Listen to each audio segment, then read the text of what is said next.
ఒక శంకరన్ గురించి, ఒక శేషన్ గారి గురించి, ఒక డాక్టర్ మన్మోహన్ సింగ్ గారి గురించి మనం చర్చించుకోవాలి. శంకరన్ అనే అతను punctuality, sincerity, down trodden people పట్ల ఒక నిబద్ధతతో పనిచేసిన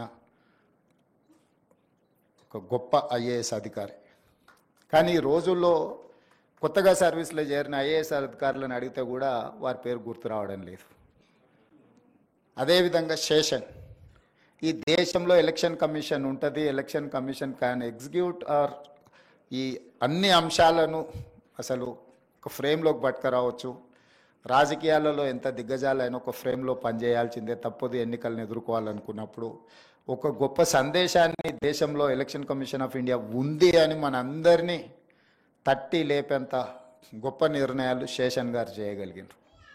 అదేవిధంగా మన్మోహన్ సింగ్ గారు, వారు బ్యూరోక్రాట్ నుంచి రిజర్వ్ బ్యాంక్ గవర్నర్, అసలు వారు బాధ్యత తీసుకున్న హోదాలన్నిటినీ చూస్తే పివి నరసింహారావు గారితో ఫినాన్స్ మినిస్టర్గా, ఆ తర్వాత ప్రైమ్ మినిస్టర్గా క్లోజ్డ్ ఎకానమీ నుంచి ఓపెన్ ఎకానమీ, లిబరలైజేషన్, ప్రైవేటైజేషన్, గ్లోబలైజేషన్ని సక్సెస్ఫుల్గా ఇంప్లిమెంట్ చేసి ఈరోజు third largest economy in the world దేశాన్ని అభివృద్ధి పదం వైపు నడిపించినట్టు ఒక బ్యూరోక్రాట్.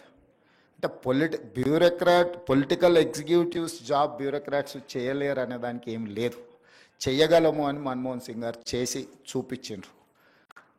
ఈ అనుభవాలన్నీ కూడా ఈనాటి సివిల్ సర్వెంట్ అధికారులు వాళ్ళు నేర్చుకోవాలి.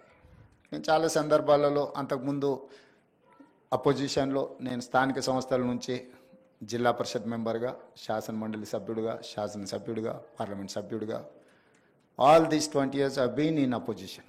చాలా సందర్భాల్లో అధికారులతో నేను కలవడం కానీ, మాట్లాడడం కానీ, సమస్యల్ని ప్రస్తావించడం కానీ, సమస్యల్ని వాళ్ళ దృష్టికి తీసుకెళ్ళే ఒక అనుభవం అయితే, ఈ 14-15 నెలలు head of the state chief మినిస్టర్గా సివిల్ సర్వెంట్ అధికారుల నుంచి కింది అధికారుల వరకు చూస్తున్నప్పుడు, గతంలో అధికారులు చాలామంది సరే 10-15% హియర్ అండ్ దేర్ ఉంటారు. 70-80% అధికారులు రాజకీయ నాయకులు ఏదైనా అంశాలు ప్రస్తావించినప్పుడు అందులో ఉండే లోతుపాతులు, లేకపోతే అది చేయడం వల్ల జరిగే నష్టాన్ని, లేకపోతే చట్టవిరుద్ధంగా రేపు ఏ విధంగా సమస్య అవుతుందో వివరించేవాళ్ళు, నాయకులను ఎన్లైటన్ చేసేవాళ్ళు. సార్, ఇది చేయడం వల్ల వచ్చే పరిణామాలు ఈ విధంగా ఉంటాయి, మనం ఈ రకంగా చేస్తే ఏదో ఒక రోజైనా అది ప్రజలకు కానీ, రాష్ట్రానికి కానీ, మీకైనా ఇబ్బంది అవుతుంది అని వివరించేవాళ్ళు. ఈ రోజుల్లో అది తగ్గిపోయింది. కారణం నాకు పెద్దగా తెలీదు. పొలిటికల్ ఎగ్జిక్యూటివ్ అనే వాళ్ళకు వచ్చిన వాళ్ళను సంతోషపెట్టాలను, లేకపోతే తనకు తాను సంతోషపడాలను కొన్ని ఆదేశాలు ఇస్తుంటాడు. వాటిని విశ్లేషించాల్సిన బాధ్యత అధికారులదని నేను బలంగా నమ్ముతున్నా. సెక్రటేరియట్ బిజినెస్ రూల్స్లో ఒక మినిస్టర్కి కానీ, ఒక చీఫ్ మినిస్టర్కి కానీ ఒక వ్యవస్థని ఇచ్చేదే మాకు అందులో అనుభవాలు ఉంటాయని కాదు. మాకు వచ్చే శాఖకి మాకున్న అనుభవానికి సంబంధం లేకపోవచ్చు. ఇంజనీరింగ్ బ్యాక్గ్రౌండ్ ఉండేవాడికి మెడికల్ అండ్ హెల్త్ ఇవ్వచ్చు, లేకపోతే ఏం చదువుకునే వాళ్ళకు విద్యాశాఖ కూడా ఇవ్వచ్చు, బాగా చదువుకున్న వాళ్ళకు లేబర్ డిపార్ట్మెంట్ ఇవ్వచ్చు. పొలిటికల్ ఎగ్జిక్యూటివ్కి ఇచ్చే జాబ్కి వాళ్ళు చదువుకున్న బ్యాక్గ్రౌండ్కి ఏం సంబంధం ఉండదు, లేదా వాళ్ళు వచ్చిన నేపథ్యానికి కూడా ఏం సంబంధం ఉండదు. అందుకే మాకు అవగాహన కల్పించడానికి, నిర్ణయాలు చేయడానికి, హెల్ప్ ఇన్ హ్యాండ్ ఉండడానికే సెక్రటేరియట్ బిజినెస్ రూల్స్ ప్రకారం మాకు అధికారులు అనిస్తారు. ఆ అధికారులు ఏ ఫైల్ వచ్చినా ఫైల్ నోట్ ప్రిపేర్ చేయడమే కాకుండా మాకు వివరించాలి. కానీ ఇవాళ రేపు అదేం లేదు. మేము ఒక తప్పు చేయమంటే ఒకటెందుకు సార్ 3 చేద్దాం, ఒకేసారి బలంగా ఉంటుంది, మళ్ళీ ఎందుకు, మళ్ళీ రేపు కొత్తగా 3 చేయొచ్చు అన్నట్టుగా నేను అధికారులను చూస్తున్నా. ఇది సమాజానికి మంచిది కాదు. ఈ సమాజాన్ని 77 సంవత్సరాలు దాదాపుగా మనం చూస్తూ వస్తున్నాము. ఎంతోమంది బ్యూరోక్రాట్స్, సివిల్ సర్వెంట్స్ వాళ్ళ లైఫ్లన్నీ సాక్రిఫైస్ చేసి, కుటుంబాల యొక్క యోగక్షేమాలు కూడా వదిలేసి దేశానికి సేవలు అందించింది కాబట్టి దేశం ఇంత బలపడ్డది, ఆర్థికంగా నిలదొక్కున్నది. ఇది జస్ట్ లైక్ దట్ ఇవన్నీ జరిగినవి కాదు. కానీ వాళ్ళు వస్తున్న వాళ్ళు పొలిటీషియన్స్ని అనే కాదు, సమాజంలో ఉండే రాంగ్ ప్రెసిడెంట్స్ని అన్నిటిని కూడా రోల్ మోడల్గా తీసుకుంటున్నట్టు అనిపిస్తుంది. ఈ మధ్యకాలంలో కొత్తగా సెలెక్ట్ అయిన ఐఏఎస్ ఐపీఎస్లు నేను చూస్తున్నాను, ట్రైనింగ్లోనే ఉన్నప్పుడు పోలీస్ స్టేషన్లకి వెళ్ళి డ్రెస్ వేసుకొని కూర్చొని సివిల్ పంచాయతీలు తెంచడానికి ప్రయత్నం చేస్తున్నారు, which is unfortunate. I'm sorry to say. నేను ఎందుకు ఈ వేదిక మీద పంచుకుంటున్నా అంటే కొద్ది మందిలో అయినా ఇది మార్పు రావాలి, ఆదర్శంగా ఉన్న వాళ్ళ గురించి చర్చ జరగాలి. అదేవిధంగా నేను జిల్లా పరిషత్ మెంబర్గా ఉన్నప్పుడు పెద్ద జిల్లా మహబూబ్నగర్ జిల్లా అంటే వ్యాస్ట్, 14 మంది ఎమ్మెల్యేలు, అసలు ఒక పక్క నుంచి ఇంకో పక్కకు పోవాలంటే ఆ కాలంలో ఉండే అంబాసిడర్ కార్లు, చిన్న చిన్న కార్లలో 7, 8, 10 గంటలు జర్నీ. ఐఏఎస్లు ఐపీఎస్లు వాళ్ళు అచ్చంపేట ఏరియాల అడవుల్లో పోయి ఆదివాసీలను చెంచులను కలిసి మళ్ళీ ప్లెయిన్ ఏరియాస్కు రావాలంటే రోజుల కొద్దీ వాళ్ళు అక్కడ ఉండి చేసి ప్రజల దగ్గరికి వెళ్ళి సమస్యల్ని కనుక్కొని పరిష్కరించేవాళ్ళు. లీడర్స్ కంటే కూడా ఆఫీసర్స్తో ప్రజలు మమేకమయ్యేవాళ్ళు, చెప్పుకునేవాళ్ళు.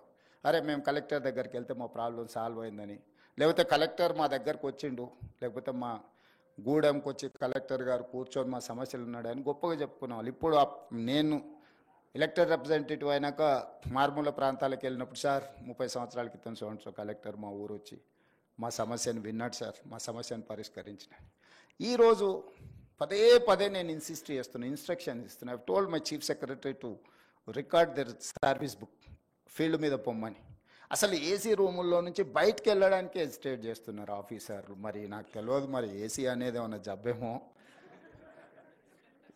ప్రజల దగ్గరికి వెళ్ళినప్పుడు అంటే ఒక ఐఏఎస్ కానీ ఐపీఎస్ కానీ డిస్ట్రిక్ట్స్ను హోల్డ్ చేసినప్పుడు వచ్చిన ఎక్స్పీరియన్సే రిచ్ ఎక్స్పీరియన్స్. ఆ తర్వాత మొత్తం ఒకరి తర్వాత ఒకరు పంపించే మన ఫైళ్ళు చూడడమే తప్ప సెక్రటరీ లెవెల్కి వచ్చారంటే, సెక్రటేరియట్ లెవెల్కి వచ్చారంటే they don't get to chance to interact a common man or any other person. So కింద వాళ్ళు ఎప్పుడైతే కింది లెవెల్లో దొరగారు ఉన్నారు, ఇక్కడ ఐపీఎస్లు సెలెక్ట్ అయినా వాళ్ళు కానిస్టేబుల్ నుంచి వాళ్ళని డ్యూటీ ఒక్కొక్క స్టెప్ నైట్ డ్యూటీ నుంచి, లేకపోతే పెట్రోలింగ్ డ్యూటీ నుంచి, సైకిల్ మీద పోయి నేర్చుకునే కాడ నుంచి ఐపీఎస్లకు ట్రైనింగ్ ఇచ్చి వాళ్ళు ఏంటంటే గ్రౌండ్ స్టాఫ్ లేకపోతే ఫీల్డ్ స్టాఫ్లో ఉండే సాధక బాధలతో పాటు నిర్ణయాలు కూడా ఏ రకంగా చేయాలనో వాళ్ళందరికీ కూడా ఒక ట్రైనింగ్ ఇచ్చి ఉండేవాళ్ళు. కానీ ఇప్పుడు అసలు మరి సిస్టమ్ ఎడిపోతుందో నాకైతే తెలియట్లేదు. కానీ I'm not happy for that. ఈరోజు జరుగుతున్న పరిణామాలు, అధికారుల యొక్క వ్యవహార శైలి, నేను అందరి గురించి నేను మాట్లాడట్లేదు. చాలా వరకు యాజ్ ఎ చీఫ్ మినిస్టర్ నాకున్న కొద్దిపాటి ఎక్స్పీరియన్స్ నేను షేర్ చేస్తున్నా. అధికారుల ఆలోచనలో విధానంలో మార్పు రావాలి.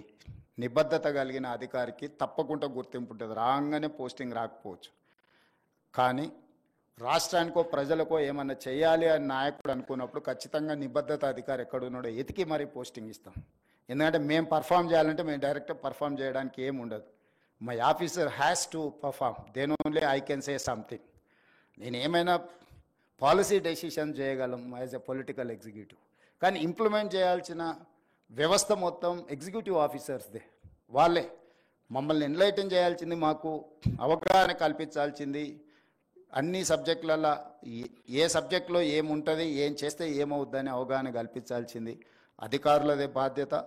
అలా చెయ్యాలనే అధికారులను కోరుకుంటూ, గోపాలకృష్ణ నాయుడు గారు లాంటి సీనియర్, దాదాపుగా first prime minister to present prime minister వరకు వారి అనుభవాలు ఇతర అధికారులు నేర్చుకోవాల్సిన అవసరం ఉన్నది.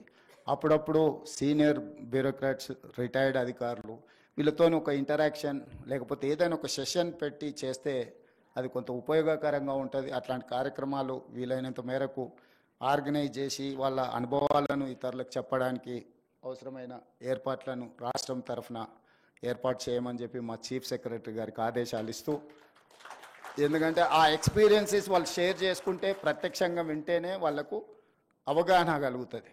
చదివేంత ఓపిక, తెలుసుకునేంత అవసరము ఇప్పుడు లేకపోవచ్చు. అప్పుడప్పుడు మీరు చిన్న చిన్న సెమినార్స్ ఆఫీసర్స్ని, పర్టికులర్గా కలెక్టర్స్ని, డిస్ట్రిక్ట్ ఎస్పీలను, ఇలాంటి వాళ్ళని అందరినీ